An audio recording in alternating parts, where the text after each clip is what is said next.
अब mostly students क्या करेंगे, इस सेकंड वाले नंबर के ट्रांजैक्शन में जरूर गलती करेंगे। कैसे? वो क्या पढ़ेंगे कि sold air conditioner to Ram of ₹12,000, वो इस ट्रांजैक्शन को फेसबुक में रिकॉर्ड कर देंगे बिना सोचे समझे। तो क्या सेल ऑफ एसेट्स फेसबुक में रिकॉर्ड होता है? आपकी नेक्स्ट ट्रांजैक्शन है sold to Rama furnitures cash memo number this 10 beds at the rate of rupees this each. अब मोस्टली स्टूडेंट्स क्या करेंगे, ये ट्रांजैक्शन पढ़ेंगे, उन्हें सब कुछ ठीक लगेगा एंड वो इस ट्रांजैक्शन को भी क्या करोगे, फेसबुक में रिकॉर्ड कर देंगे। अपना सवाल गलत कर बैठेंगे। कैसे? बट यहाँ पर ध्यान दो, यहाँ पे क्या लिखा है, कैश मेमो। तो क्या ये कैश सेल्स ऑफ गुड भी आप फेसबुक में रिकॉर्ड करोगे? नहीं भाई नहीं, एंड में नोट दोगे।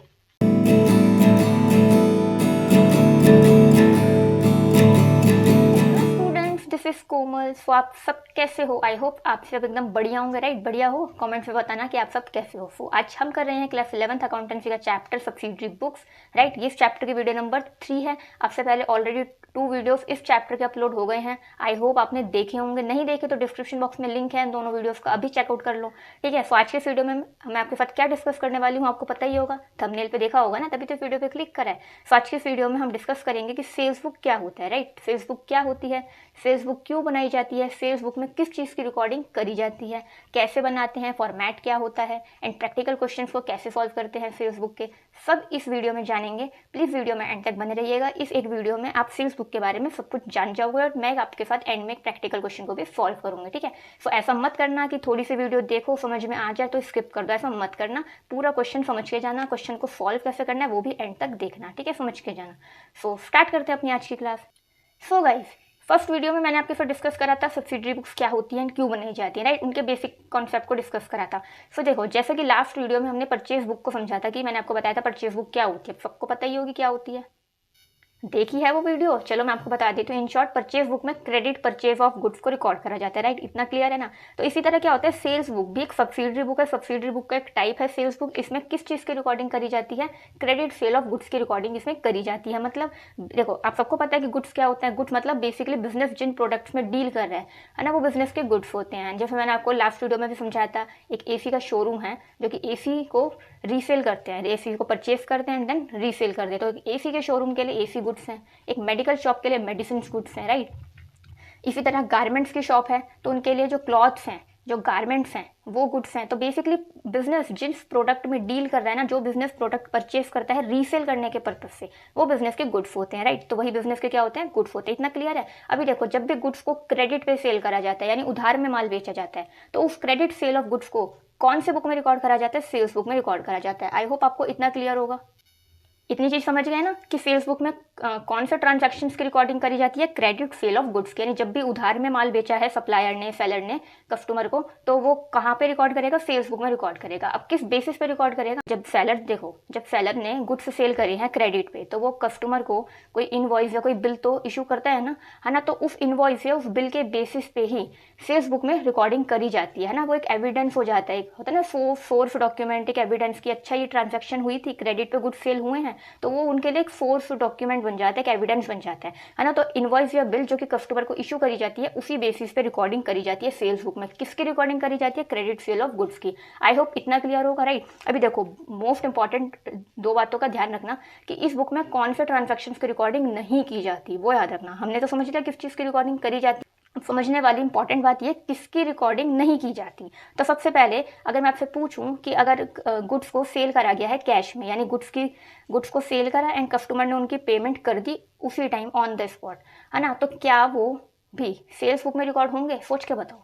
तो आप क्या कहोगे, नहीं वो रिकॉर्ड नहीं होंगे, क्योंकि हमने तो ये भी पढ़ा ना कि सेल्स बुक में क्रेडिट सेल ऑफ गुड्स की रिकॉर्डिंग होती है। तो अगर गुड्स को कैश में सेल्स करा गया, यानी पेमेंट उसी टाइम हो गई है सप्लायर को, तो वो तो सेल्स बुक में नहीं आने चाहिए, राइट? यही कहोगे ना? तो देखो, वही चीज़ मैंने यहाँ पे लिखी है, कैश सेल्स ऑफ गुड्स, यानी जब गुड्स को कैश में सेल करा जाता है, यानी उसी टाइम पेमेंट हो जाती है कस्टमर के द्वारा, तो कैश सेल्स ऑफ गुड्स को सेल्स बुक में रिकॉर्ड नहीं करा जाता। इतना क्लियर है? क्योंकि क्रेडिट सेल ऑफ गुड्स को सेल्स बुक में रिकॉर्ड करा जाता है, यानी जब भी माल उधार में बेचा उसको रिकॉर्ड करोगे, नगद माल बेचा तो उसको रिकॉर्ड नहीं करोगे। दूसरा, सेल ऑफ एसेट, यानी जब भी एसेट को सेल करा जाता है, एसेट क्या होता है, बिजनेस की, जो बिजनेस में यूज करने के पर्पज से होती है ना, लॉन्ग टर्म यूज करने के पर्पज से होती है, रीसेल के पर्पज से नहीं होती। तो अगर उन एसेट्स को सेल करा जाता है किसी भी रीजन की वजह से, तो वो भी सेल्स बुक में रिकॉर्ड नहीं होता। इतना क्लियर है? तो सेल्स बुक में क्या रिकॉर्ड होगा, केवल जब भी उधार में माल बेचा जाता है, उधार में गुड्स बेचे जाते हैं, उसको आप सेल्स बुक में रिकॉर्ड करते हो। आई होप इतना क्लियर होगा। इतना क्लियर है ना? तो प्लीज वीडियो को स्किप मत करना, एंड तक बने रहना। अब फटाफट से डिस्कस करते हैं इसका फॉर्मेट क्या होता है।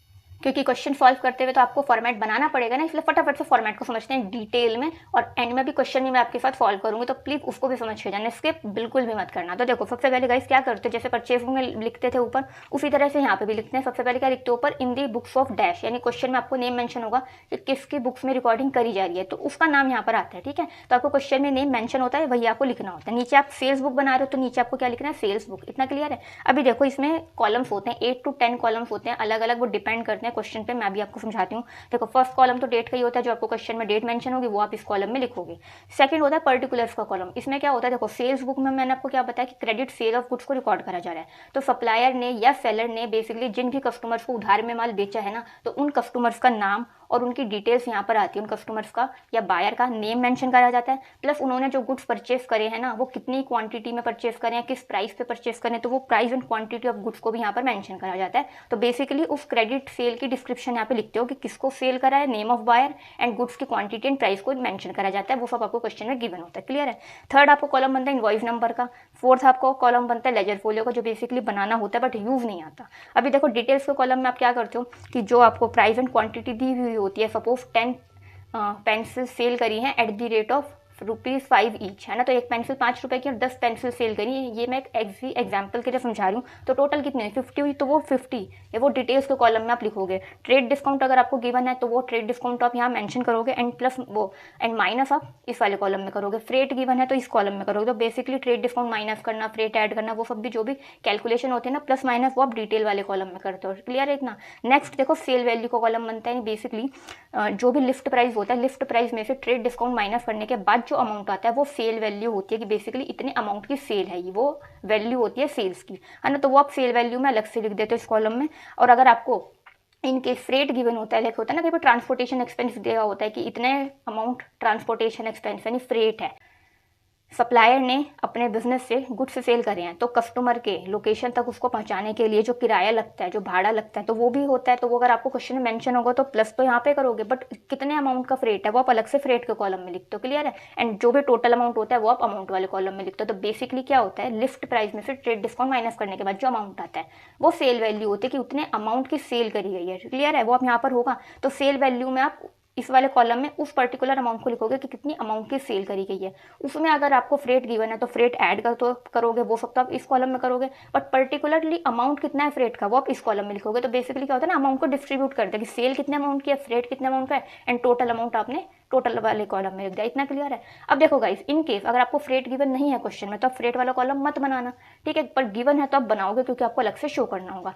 इसी तरह अगर आपको क्वेश्चन में जीएसटी गिवन है तो आप जीएसटी के भी 3 कॉलम्स बनाओगे, है ना, सीजीएसटी, एफजीएसटी, आईजीएसटी, जो 3 जीएसटी होते हैं उनका कॉलम भी आपको बनाना पड़ेगा। मैंने यहाँ पर इसलिए नहीं बनाया क्योंकि मुझे आपको समझाना था, इसलिए मैंने आपको यहाँ पर ये बता दिया। फ्रेट अगर गिवन है तो फ्रेट का कॉलम बनाना, अदरवाइज मत बनाना। जीएसटी गिवन है तो जीएसटी के कॉलम बनाने पड़ेंगे। आई होप आपको इतनी चीज़ क्लियर हो गई होगी इसके फॉर्मेट के बारे में। बेसिकली यहाँ पे बायर का नाम एंड गुड्स की क्वांटिटी एंड प्राइस लिखा जाता है, डिटेल्स वाले कॉलम में सब प्लस माइनस करते हो, बाकी बाद में क्या होता है हर एक अमाउंट को अलग अलग डिस्ट्रीब्यूट कर दिया जाता है। क्लियर है इतना। इतना क्लियर है तो फटाफट से देर किस बात की है, फटाफट से क्वेश्चन की तरफ चलते हैं, क्वेश्चन को पढ़ते हैं, सॉल्यूशन स्टार्ट करते हैं, सो दैट सारा कॉन्सेप्ट अच्छे से क्लियर हो जाए। बट प्लीज़ गाइस, अगर आपको अभी तक यहाँ तक समझ में आया है तो प्लीज़ एक ही रिक्वेस्ट है, एंड तक बने रहना, एंड में अपना फीडबैक कमेंट में जरूर देके जाना। चलो क्वेश्चन को रीड करते हैं। सो गाइस, ये है प्रैक्टिकल क्वेश्चन सेल्स बुक का, तो चलो इसको रीड करते हैं, इसका सॉल्यूशन करते हैं। सो देखो यहाँ पे क्या लिखा है, from the following transactions prepare a sales book of Surya furniture. ठीक है, तो आपको क्वेश्चन में नेम दे दिया कि किसकी सेल्स बुक बनानी है आपको, सूर्य फर्नीचर्स की, है ना, तो वही नाम आप टॉप में मेंशन करोगे। देखो अब आपको क्या दे रखा है, 4 ट्रांजैक्शंस गिवन है, तो क्या दे रखा है एक बार थोरोली रीड कर लो इसको। Sold to Anil furniture house, इतने टेबल, इतने चेयर और इनके प्राइस दे दिए, देन ट्रेड डिस्काउंट दे दिया। इसी तरीके से आपको फर्दर दे रखा है ना, तो आपको बेसिकली क्या होता है कि रफली रीड कर लेना होता है अच्छा इस तरीके से, क्योंकि देखो यहाँ पर आपको देखो नाम क्या दिया हुआ है, सूर्या फर्नीचर्स, यानी बेसिकली फर्नीचर में डीलिंग कर रहे हैं, इनके गुड्स क्या है फर्नीचर, यानी फर्नीचर को इन्होंने क्रेडिट पे सेल करा होगा, तभी सेल्स बुक में रिकॉर्ड करोगे, राइट। तो हमने क्वेश्चन देख लिया, फटाफट से मैं इसका फॉर्मेट आपको शो कर देती हूँ।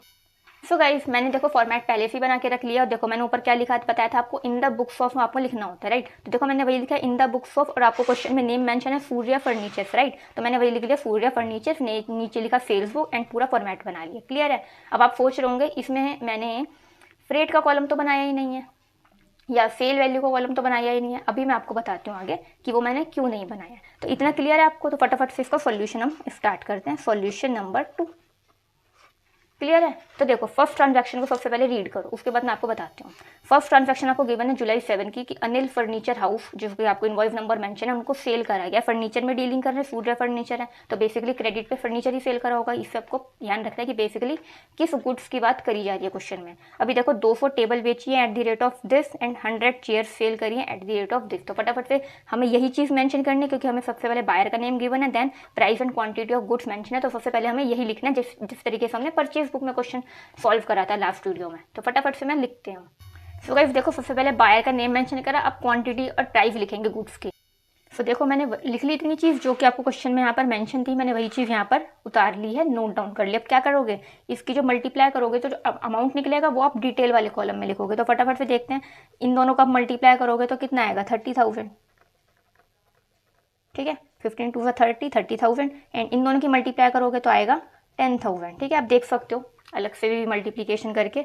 तो हमने क्या करें, इसमें बताया कि आपको 200 टेबल सेल करी हैं और एक टेबल का प्राइस ये है। ऐसे 100 चेयर सेल करें और एक चेयर का प्राइस ये है, क्योंकि ईच लिखा है तो ये एक आइटम का या एक आर्टिकल का प्राइस है, तो आपको इससे मल्टीप्लाई करना पड़ेगा टोटल अमाउंट के लिए, जो कि मैंने यहाँ करा। इतना क्लियर है ना। अभी देखो दोनों चीज़ें लिखनी, क्योंकि 2 आर्टिकल्स की बात करी गई थी। नेक्स्ट आपको नीचे गिवन है ट्रेड डिस्काउंट दिया है 10%। ठीक है, तो ट्रेड डिस्काउंट लेस करेंगे तो उससे पहले क्या करोगे, दोनों अमाउंट को आप टोटल कर लोगे। तो दोनों अमाउंट का टोटल करके कितना आएगा, 40,000 आएगा। राइट, 40,000। इतना क्लियर है। फटाफट से यहाँ लिख देते हैं ट्रेड डिस्काउंट। सो देखो मैंने यहाँ पे लिखा है कि ट्रेड डिस्काउंट को लेस कर देंगे एट द रेट ऑफ 10%। अब 10% किस अमाउंट का, इस अमाउंट का। तो 40,000 का 10% कितना होगा, 4,000 रुपीज़। तो वो आपका ट्रेड डिस्काउंट है जो आप लेस करोगे। लेस करने के लिए हम ब्रैकेट्स का यूज़ करते हैं, फिर शो करते हैं। अब देखो 40,000 में से जब 4,000 माइनस करोगे तो कितना आएगा, 36,000। राइट, तो आप लिख दोगे यहाँ पे 36,000। अब मैंने आपको बताया था कि लिस्ट प्राइस में से ट्रेड डिस्काउंट माइनस करने के बाद जो वैल्यू आती है वो सेल वैल्यू है ना, कितने अमाउंट की सेल करी गई है। राइट, इतनी चीज़ बताई थी, तो आप सेल वाले कॉलम में लिखोगे। अब क्वेश्चन आपको आ रहा होगा ये कि मैंने यहाँ पे सेल का कॉलम एंड फ्रेट का कॉलम क्यों नहीं बनाया। वो इसलिए नहीं बनाया क्योंकि आप क्वेश्चन को देखो कि आपको क्वेश्चन में यहाँ पे फ्रेट गिवन है, कहीं पे भी नहीं गिवन है। मैंने आपको बताया था ना, अगर फ्रेट गिवन नहीं है तो आप फ्रेट का कॉलम नहीं बनाओगे, तो इसलिए मैंने फ्रेट का कॉलम नहीं बनाया। एंड जब फ्रेट गिवन नहीं है अलग से, तो जो अमाउंट निकला इतने ही अमाउंट की सेल करी गई है, तो वही सेल वैल्यू है एंड वही टोटल अमाउंट है, इसलिए दोनों ही सेम अमाउंट है। इसलिए वजह से मैंने सेल वैल्यू का कॉलम अलग से नहीं बनाया, क्योंकि वही टोटल अमाउंट है हमारा। तो इसी चीज़ को हम क्या करेंगे, टोटल अमाउंट वाले कॉलम में लिख देंगे। अगर यहाँ पे सपोज करो 2,000 का फ्रेट होता, तो मैं यहाँ पे 2,000 रुपये ऐड करती, 38,000 आता, तो वो 2,000 फ्रेट वाले कॉलम में जाता एंड 36,000 सेल वैल्यू में जाता है, टोटल में 38,000 जाता। तब वहाँ पर अलग अलग कॉलम बनाने पड़ते। तो वहाँ पर आपको अलग अलग कॉलम्स बनाने पड़ते, क्योंकि अमाउंट को डिफरेंट क्लासीफाई करके आपको शो करना पड़ता है। राइट, बट यहाँ पर फ्रेट गिवन नहीं है, तो यही सेल अमाउंट है, तो इसी को मैं सेल वैल्यू वाले कॉलम में लिखती है, टोटल अमाउंट में लिखती। तो इसलिए मैंने सेल वैल्यू को कॉलम अलग से नहीं बनाया। आप चाहो तो बना सकते हो, है ना, तो आप दोनों कॉलम में सेम अमाउंट दिखाओगे, इसलिए मैंने एक कॉलम को वहाँ पर स्किप कर दिया। आप चाहो तो सेल वैल्यू को कॉलम भी बना सकते हो। इतना क्लियर है ये अमाउंट कैसे आया। आई होप आपको फर्स्ट ट्रांजैक्शन गिवन होगी कि हमने कैसे सॉल्व करी एंड कैसे इसको रिकॉर्ड करा। क्लियर है ना, एंड तक बने रहना। ठीक है, सो गाइस देखो अब सेकंड आपको दे रखा है जुलाई 8 का transaction, sold air conditioner to Ram of ₹12,000। अब देखो गाइस, अगर आप सोच रहे हो कि एक ट्रांजैक्शन समझ के वीडियो में आपको सब कुछ समझ में आ चुका है और आप यहाँ पर वीडियो को स्किप करने के बारे में सोच रहे हो, तो मैं आपको रिमाइंड करा दूँ, इस क्वेश्चन में अभी 2 चीज़ें हैं नई सीखने वाली, है ना, जो कि आपको क्वेश्चन में सीखने को मिलेंगी। तो आपको ध्यान रखना है, ऐसा नहीं कि आपने सिर्फ एक ट्रांजैक्शन देखी, समझी कि कैसे रिकॉर्ड करनी है, कैसे लिखनी है, तो आपको सब समझ में आ गया और आप स्किप करके आगे वीडियो को स्किप करके हटा दोगे, ऐसा नहीं है। इस क्वेश्चन में अभी 2 इंपॉर्टेंट चीज़ें हैं समझने वाली, तो प्लीज़ उनको भी समझ के जाइएगा, क्योंकि हर टॉपिक को अच्छे से समझना होता है। स्किप मत करना प्लीज़, मैं आपके लिए बहुत मेहनत से वीडियो बना रही हूँ। ठीक है, अभी देखो नेक्स्ट यहाँ पर क्या लिखा है, sold air conditioner to Ram of ₹12,000। ठीक है, अब आप क्या सोचोगे कि राम को एयर कंडीशनर बेचा 12,000 रुपये का, तो फटाफट से इसको रिकॉर्ड कर देते हैं। अब आधे स्टूडेंट्स यहीं पर गलती कर देंगे, जो कि टॉपिक को अच्छे से डिटेल में नहीं समझते और फटाफट से समझ के स्किप करने के बारे में सोचते हैं वीडियो को। वो क्यों अटकेंगे, वो लिख देंगे, वो यहाँ पर क्या लिखेंगे, वो यहाँ पर लिख देंगे सोल्ड एयर कंडीशनर मतलब राम करके 12,000 रुपये का, यहीं पर उनका क्वेश्चन गलत हो जाएगा। कैसे गलत हो जाएगा, तो अब इस चीज़ को समझो, इसलिए मैं आपको कह रही थी कि एंड तक बने रहना। अभी देखो आपको क्वेश्चन में क्या मेंशन है, सूर्या फर्नीचर्स, कि आपको सेल्स बुक तैयार करनी है, किसकी तैयार करनी है, सूर्या फर्नीचर्स की। तो इससे पता लग रहा है कि बेसिकली फर्नीचर में डीलिंग कर रहे हैं, इनका गुड्स क्या है, फर्नीचर है, फर्नीचर में डीलिंग कर रहे हैं। तभी तो देखो यहाँ पर अनिल फर्नीचर हाउस को सेल करा इन्होंने, टेबल और चेयर। तो इससे पता लग गया कि इनके गुड्स क्या है, फर्नीचर, ये बेसिकली फर्नीचर में डीलिंग कर रहे हैं। तो क्या ये एयर कंडीशनर बेचेंगे, क्या एयर कंडीशनर AC फर्नीचर में आता है, नहीं आता ना। तो बेसिकली एक एसिड है, एयर कंडीशन बेचा गया है राम को, तो यहाँ पर ये बेसिकली यहाँ पर जो AC है वो गुड नहीं है, क्योंकि यहाँ पर गुड्स क्या है, फर्नीचर है। क्वेश्चन में मेंशन कर दिया कि किस चीज़ में डील कर रहे हैं, तो यहाँ पर फर्नीचर है गुड्स, AC गुड्स नहीं है यहाँ पर। AC बेसिकली क्या है, एसेट है। तो मैंने आपको क्या बताया था कि स्टार्टिंग में आपको बताया था कि एसेट को सेल करना, यहाँ पे मैंने आपको बताया था कि अगर एसेट सेल करी जा रही है तो वो ट्रांजैक्शन सेल्स बुक में रिकॉर्ड नहीं होगी। क्लियर है इतना? तो इस ट्रांजैक्शन को आप सेल्स बुक में रिकॉर्ड नहीं करोगे। नई चीज़ सीखने को मिली। ऐसा नहीं है एक समझ के आप फटाफट से सोचो चलो भाई आगे बढ़ते हैं, वीडियो को देखनी पूरी। इतनी लर्निंग मिली होगी कि ये ट्रांजैक्शन यहाँ पर रिकॉर्ड नहीं होगा। बिकॉज क्यों रिकॉर्ड नहीं होगा? बिकॉज यहाँ पर ये एसेट है, ये गुड्स नहीं है। गुड्स क्या है? यहाँ पर फर्नीचर है। क्लियर है? अब इसको आप सेल्स बुक में रिकॉर्ड नहीं करोगे, बल्कि सेल्स बुक के नीचे एंड में आपको इसका एक नोट देना पड़ेगा, जो मैं अभी एंड में लिखवाऊंगी आपको। ठीक है, अब देखो थर्ड ट्रांजैक्शन पे आ जाओ। Sold to Rama furniture cash memo number 3001 10 beds at the rate of ₹2500 each. अभी देखो एक बात बताओ, यहाँ पर क्या लिखा है? Cash memo number. Cash memo number मतलब जब कैश मेमो कब इशू करा जाता है? जब कैश में डीलिंग हो रही होती है, बेसिकली कैश में सेल परचेज होती है। तो कैश मेमो देखो, इनवॉइस यहाँ पे लिखा है, इनवॉइस नंबर, यहाँ पर कैश मेमो लिखा है। कैश मेमो का मतलब है कि उसी टाइम पेमेंट कर दी गई है, तभी कैश मेमो इशू करा गया। नहीं, ये कैश की ट्रांजैक्शन है, ये उधार की नहीं है, नगद वाली ट्रांजैक्शन है। ये फर्नीचर ही सेल करा है, 10 बेड्स और एक बेड का प्राइस ही है। बट ये भी ट्रांजैक्शन सेल्स बुक में रिकॉर्ड नहीं होगी। क्यों रिकॉर्ड नहीं होगी? बिकॉज यहाँ पर आपको क्लियरली मेंशन है कैश मेमो। इसका मतलब है कि जो रमा को फर्नीचर सेल करा गया है ना, रमा फर्नीचर को जो सेल करा गया है 10 बेड्स, उसकी पेमेंट रमा ने उसी टाइम कर दी है ना। नगद वाली ट्रांजैक्शन है, ये उधार की ट्रांजैक्शन नहीं है, तभी यहाँ पर कैश मेमो लिखा है। तो जब ये नगद की ट्रांजैक्शन है, यानी गुड्स को कैश में सेल करा गया, उसी टाइम पेमेंट कर दी गई है, तो क्या इस ट्रांजैक्शन को आप सेल्स बुक में रिकॉर्ड करोगे? नहीं रिकॉर्ड करोगे। यही मैंने आपको यही चीज़ बताई थी। इसलिए मैंने कहा था कि ये दो चीज़ों को समझना इंपॉर्टेंट है कि किस ट्रांजैक्शन को आप सेल्स बुक में रिकॉर्ड नहीं करोगे। एक तो एसेट बेची जा रही है तब, जो कि आपने अभी इस वाले ट्रांजैक्शन में देखा कि इसको रिकॉर्ड नहीं करोगे। दूसरा, जब गुड्स को कैश में सेल करा जा रहा है, जो कि आपने इसमें देखा। बेचा यहाँ पर फर्नीचर ही जा रहा है, जो कि गुड्स हैं इस क्वेश्चन में बेसिकली, बट कैश में सेल हुआ है, तो इसको रिकॉर्ड नहीं करोगे। इतनी चीज़ सीखने को मिली ना। तो इन दोनों का एंड में हम नोट देंगे। ऐसा नहीं है कि अगर इसको रिकॉर्ड नहीं करो तो इसके बारे में आप बिल्कुल स्किप कर दोगे। इसका एंड में आपको नोट देना पड़ेगा सेल्स बुक कंप्लीट होने के बाद नीचे। अब देखो जुलाई 29 पे आ जाओ। Sold to Jitesh woods. I hope इतना क्लियर होगा, प्लीज़ समझ के जाना, लास्ट तक समझने को मिला ना, आपको सीखने को मिला ना। अभी देखो sold to Jitesh woods, invoice number 506। ठीक है, अभी एक मिनट, यहाँ पर आपको इनवॉइस नंबर मेंशन था ना फर्स्ट ट्रांजैक्शन में 107, मैं यहाँ पर लिखना रह गया था। आपको यहाँ पर इनवॉइस नंबर मेंशन कर देना इनवॉइस के कॉलम में। क्लियर है इतना? अभी देखो लास्ट ट्रांजैक्शन पढ़ो। सोल्ड टू जितेश वुड्स, यानी जितेश वुड्स, यानी ये भी फर्नीचर में डीलिंग कर रहे हैं, इनको गुड्स सेल करेगा, इनको इनवॉइस नंबर गिवन है। क्या सेल करा है? 10 dressing table eight the rate of this and 5 table eight the rate of this, and last में आपको ट्रेड डिस्काउंट गिवन है। तो ये बेसिकली उधार वाली ट्रांजैक्शन ही है, पढ़ के पता लग रहा है ना। तो इसमें कैश में डीलिंग हुई है, यानी नगद में ट्रांजैक्शन नहीं हुई जैसे ये वाली थी, ना ही इसमें कोई एसेट सेल करी गई है, बल्कि फर्नीचर जो कि इस क्वेश्चन में गुड्स है वही सेल करा गया है। तो ये बिल्कुल जेन्युइन है, इसकी एंट्री सेल्स बुक में करी जाएगी। तो फटाफट से सबसे पहले बायर का नाम लिखेंगे एंड इसके जो भी इसने सामान परचेस करा है उसकी डिस्क्रिप्शन लिखेंगे। फटाफट से लिख देते हैं। देखो मैंने नाम मेंशन करा बायर का, एंड इनवॉइस नंबर जो आपको क्वेश्चन में गिवन है मैंने वो मेंशन करा। यहाँ पे मैं गुड्स की प्राइस एंड क्वांटिटी लिखती हूँ।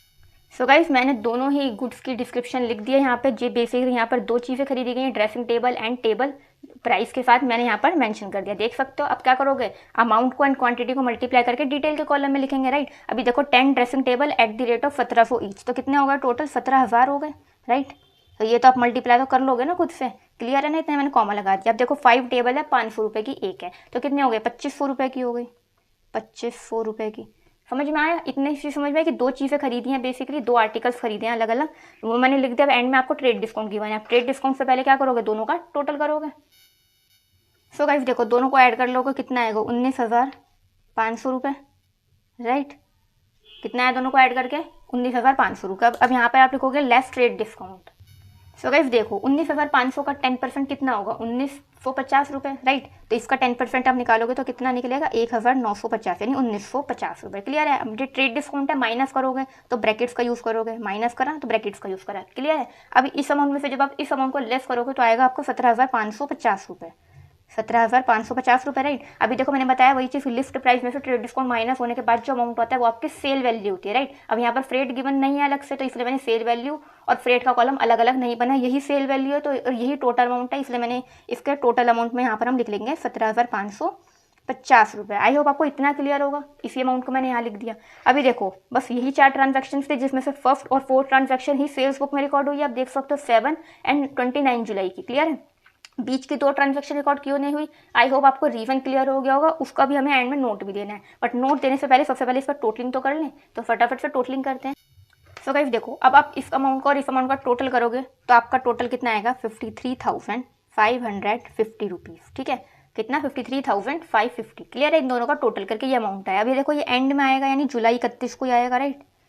तो इधर भी आपको लाइन खींच लेनी है जुलाई 31, क्योंकि देखो आप जुलाई के ट्रांजैक्शंस लिख रहे हो तो मंथ का एंड जुलाई 31 होगा। तो ये आपका टोटल आया, टोटल आया तो आप क्या लिखोगे, सेल्स अकाउंट। क्लियर है, सेल्स। बेसिकली हम किसके बुक्स बना रहे हैं, सूर्या फर्नीचर की। तो सूर्या फर्नीचर ने जुलाई में बेसिकली इतने अमाउंट की सेल करी है उधार में, है ना, क्रेडिट सेल करी है इतने अमाउंट की, जिसमें से इतने अमाउंट की क्रेडिट सेल इस बायर को करी गई है एंड इतने अमाउंट की क्रेडिट सेल इस वाले बायर को या कस्टमर को करी गई है। इस तरीके से इसको पढ़ते हैं और समझते हैं। होप क्लियर हो गया होगा, इतना क्लियर है ना। इतना ये सेल्स है टोटल, ये क्रेडिट होगी। अगर आप इसकी जर्नल एंट्री पास करोगे तो सेल्स अकाउंट आपका क्रेडिट होगा टोटल इतने अमाउंट से, एंड दोनों कस्टमर्स जो है डेबिट हो जाएंगे, बिकॉज क्रेडिट पे सेल करिए तो बिजनेस के डेटर बने, तो इतने अमाउंट से वो डेबिट हो जाएंगे, टोटल सेल्स क्रेडिट हो जाएगी इतने अमाउंट से। क्लियर है इतना। जर्नल एंट्री समझ में आई। सबसे पहले क्या करते हैं, इन 2 ट्रांजैक्शन का हम नोट देते हैं। ठीक है, तो एंड तक देखना, स्किप मत करना। सो गाइस देखो, मैंने फर्स्ट नोट यहाँ पर लिख दिया है। फर्स्ट क्या था आपका, जुलाई 8 वाली ट्रांजैक्शन का था कि ये एसी है, यहाँ पे फर्नीचर थोड़ी है, मतलब गुड्स थोड़ी है, एसी यहाँ पर एसिड है, तो एसिड को सेल करा जा रहा है। तो सेल ऑफ एसिड्स क्या सेल्स बुक में रिकॉर्ड होती है, बिल्कुल भी नहीं होती। हमने स्टार्टिंग में ही पढ़ लिया ना। तो देखो मैंने क्या लिखा है कि transaction of July 8 is related to sale of acid, की जो 8 जुलाई की ट्रांजैक्शन है वो एसिड की सेल से रिलेटेड है, इसलिए सेल्स बुक में रिकॉर्ड नहीं करिए। क्लियर है इतना। अभी देखो सेकंड नोट आप दोगे जुलाई 20 की ट्रांजैक्शन का कि कैश में सेल करी गई है ना, है तो फर्नीचर यानी गुड्स से सेल करा है बट कैश में सेल करा है, तो इसका फिर फटाफट से मैं नोट लिख दे। सो गाइस देखो मैंने सेकंड नोट दे दिया है, फटाफट से इसको रीड करो और समझो मैंने क्या लिखा है कि ट्रांजैक्शन ऑफ जुलाई 20 जो आपको डेट गिवन थी वो मैंने वही लिखा है कि sale of Rama furniture is made for cash, यानी जो रमा फर्नीचर को सेल करी गई है ना, जो आपको क्वेश्चन में यहाँ पर मेंशन है सेल टू रमा फर्नीचर, है ना। तो वही चीज़ मैंने यहाँ लिखी कि जो सेल करी गई है रमा फर्नीचर को वो कैश में करी गई, यानी कैश सेल्स ऑफ गुड्स है। अब जब कैश सेल्स ऑफ गुड्स है तो that's why not recorded in sales book. Clear है। तो मैंने वही 2 चीज़ें लिखी। तो देखो 4 ट्रांजैक्शंस थी, 2 बेसिकली हमने सेल्स बुक में रिकॉर्ड करी एंड बाकी की 2 का नोट दे दिया, बिकॉज ये सेल्स बुक में रिकॉर्ड होती नहीं, है ना। तो क्लियर है। आपको ऐसे देखना है आपको कि अगर कोई ट्रांजैक्शन ऐसी है जो कि उस सब्सिडरी बुक में नहीं आएगी जो आप बना रहे हो, है ना, तो उसको आपको नीचे नोट देना होता है। जैसे मैंने आपको अभी इन 2 ट्रांजैक्शन में समझाया, नोट देना इंपॉर्टेंट है। ऐसा नहीं है कि अगर सब्सिडरी बुक जो भी आप बना रहे हो उसमें अगर नहीं आ रही है ट्रांजैक्शन, है ना, चाहे कैश में सेल करी गई हो या परचेज करी गई हो, कोई सी भी बुक प्रिपेयर कर रहे हो, परचेज बुक, सेल्स बुक, है ना, या एसिड सेल परचेज करी गई हो, और उसको आपको नोट देना है। ऐसा मत सोचना कि अगर नोट नहीं दिया और बुक में रिकॉर्ड नहीं करा उसका आपका नंबर डिडक्ट हो सकता है। ठीक है। तो जैसे मैंने आपको यहाँ पर सिखाया कि अगर ये ट्रांजैक्शन सेल्स बुक में रिकॉर्ड नहीं हो रही थी, बिकॉज आप रीजन समझ गए होंगे क्यों रिकॉर्ड नहीं हो रही थी, तो मैंने उसको एंड में नोट दिया। ये प्रॉपर सही वे है क्वेश्चन को सॉल्व करने का, है ना, जिससे जब भी एग्जामिनर आपका एग्जाम चेक करे, है ना, तो वो समझ जाए कि अच्छा कि स्टूडेंट को नॉलेज है कि वो ट्रांजैक्शन जो कि इस बुक में नहीं आई वो क्यों नहीं आई है, उसका नीचे नोट दिया गया कि वो इस वजह से नहीं आई है। क्लियर है। सो आई होप आपको ये वाला पूरा क्वेश्चन क्लियर होगा गाइस। आप देख सकते हो मैंने इसकी जनरल एंट्री भी आपको बता दी है ना, ओरली बता दिया, क्लियर हो गई होगी आपको। ये पूरा क्वेश्चन मैंने आपके साथ सॉल्व करा है, आपको समझाया है डिटेल में। सो गाइस अगर आपको सेल्स बुक का टॉपिक पूरा अच्छे से क्लियर हुआ हो ना, समझ में आया हो कि सेल्स बुक होती क्या है, क्यों बनाई जाती है, सेल्स बुक में किस चीज़ की रिकॉर्डिंग करी जाती है, किन ट्रांजैक्शंस की रिकॉर्डिंग नहीं की जाती, फॉर्मेट क्या होता है, एंड जो प्रैक्टिकल क्वेश्चन मैंने आपको समझाया, अगर आपको सब कुछ अच्छे से क्लियर हुआ होगा ना, आपके डाउट सॉल्व हो गए होंगे जो कि आपकी स्टार्टिंग में डाउट थे, अगर आप वो एंड में वीडियो के सॉल्व हो गए हो पूरी वीडियो देखने के बाद, तो प्लीज़ जो लाइक का बटन है वो दबा दीजिएगा, वीडियो को लाइक कर देना, अपने 2 से 3 फ्रेंड के साथ तो जरूर शेयर कर देना, सो दैट एग्जाम टाइम में उनकी भी हेल्प हो जाए। और अगर आपके ज़्यादा फ्रेंड्स हो तो ज़्यादा से ज़्यादा फ्रेंड्स के पास आप मेरी इस वीडियो को ज़रूर शेयर करना please guys. And yes subscribe कर लेना, बेल आइकन प्रेस कर लेना, सो दैट आगे आने वाले फर्दर वीडियोज़ का नोटिफिकेशन आपके पास सबसे पहले पहुँच जाए। आज की इस वीडियो में मैंने आपके साथ डिस्कस करा सेल्स बुक का, नेक्स्ट वीडियो में हम डिस्कस करेंगे इसी तरीके से परचेज रिटर्न बुक को, है ना, कॉन्सेप्ट समझेंगे, फॉर्मेट समझेंगे और प्रैक्टिकल क्वेश्चन भी सॉल्व करेंगे। ठीक है। तो प्लीज़ सब्सक्राइब कर लेना नेक्स्ट वीडियोज़ के लिए, शेयर कर देना वीडियो को, like share subscribe and comment down your feedbacks also. Thank you.